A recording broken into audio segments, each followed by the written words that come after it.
Hey guys, today I'm going to be doing the Bump in the Night tag started by ColdTeaAndCrumbs, and I was tagged by teaandbookbindings. Yes, Halloween was like 5 days ago. It's okay to be fashionably late, right?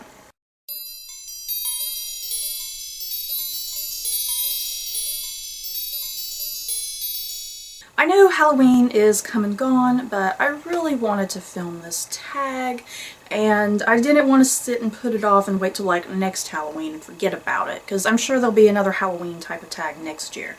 So I'm going to go ahead and get started. Question number 1. Which are your favorite supernatural, horror, scary characters to read about? For example, vampires, werewolves, witches, monsters, etc. I don't read too many supernatural type books, I don't think, but when I do pick up a supernatural type of book, I tend to really like to read about vampires and witches, zombies, and I guess mythological type of creatures, like from Greek mythology, for instance. I'm not really into werewolves. I don't really get the werewolf craze at all. Question number 2. Which scene from any book would be your ultimate nightmare to have been part of? There is this really great scene in World War Z by Max Brooks where this character, he's in, I guess, his apartment, and the zombie apocalypse is broken out. And he doesn't realize the zombie apocalypse has started, and so things kind of happen and zombies start kind of coming into the apartment, and he freaks out. And what he does, since he's in an apartment, like a very big tall apartment too, he climbs out his window, and I believe he goes down. I don't think he goes up. There's no way he could have gone up, but he goes like down, like through the escape ladder and stuff, and jumps like on balconies as he goes down. And what he does, he just inhabits the abandoned apartment room by room as the zombies kind of start barricading through, and he just keeps going down and down and down.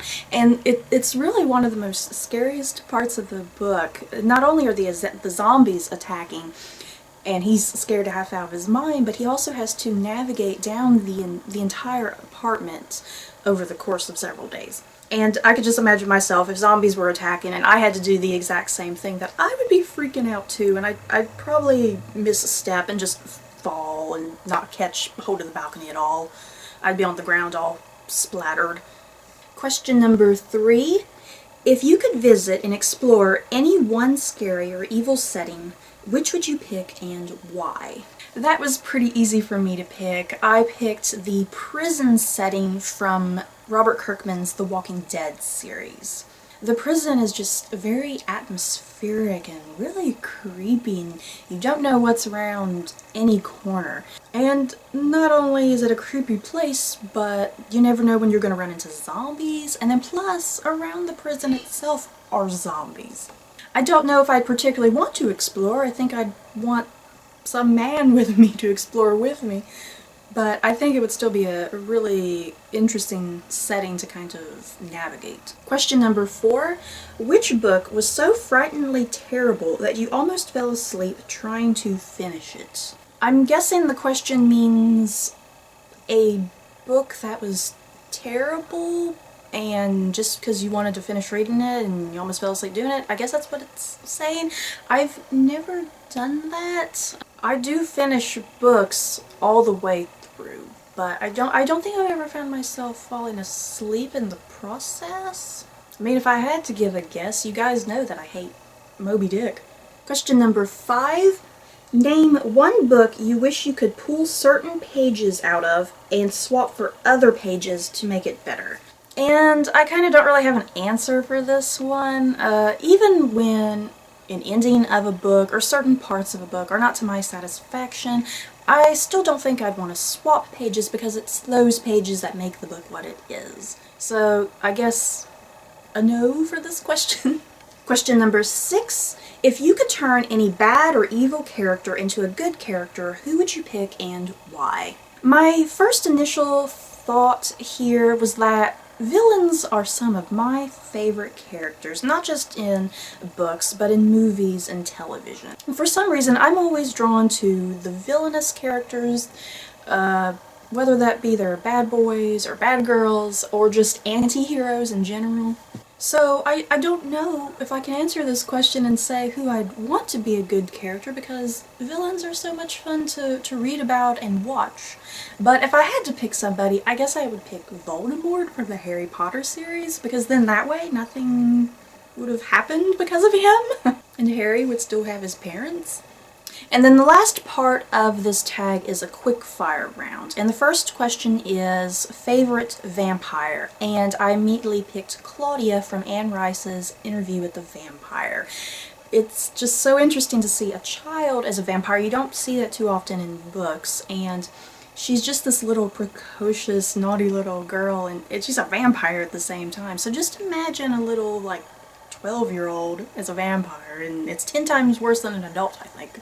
Favorite werewolf character, and I picked Luke from the Mortal Instruments series. Like I said, werewolves just aren't really my thing, but I think Luke is one of my favorite werewolves. Favorite witch character? Hermione Granger, obviously, who else? Favorite monster? I had a hard time kind of trying to think of something for this one, but I ultimately went with the basilisk from Harry Potter and the Chamber of Secrets. That thing would scare the crap out of me. I'm already scared enough of snakes. Imagine that big thing coming after me. Favorite ghost character? I've not read too many books about ghosts, but one that kind of instantly came to mind was Helen from Mary Downing Hahn's Wait Till Helen Comes. She is just a creepy little girl. And the last question, favorite serial killer or murderer. And I had a hard time picking something for this one too, but I went with Jack the Ripper. I've never read a book specifically about Jack the Ripper, but he's always a character who is very influential in books. I do read quite a few Victorian-based books, historical fiction, I guess, where he's kind of prevalent. He's never shown, but characters might talk about him, and he's a lingering figure in the background.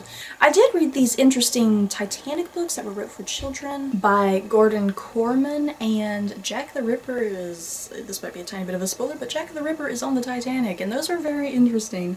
So yeah, that's it for the Bump in the Night tag. I had a lot of fun doing this. I hope you guys enjoyed. Don't forget to like, comment, and subscribe, and I'll see you guys next time. Bye.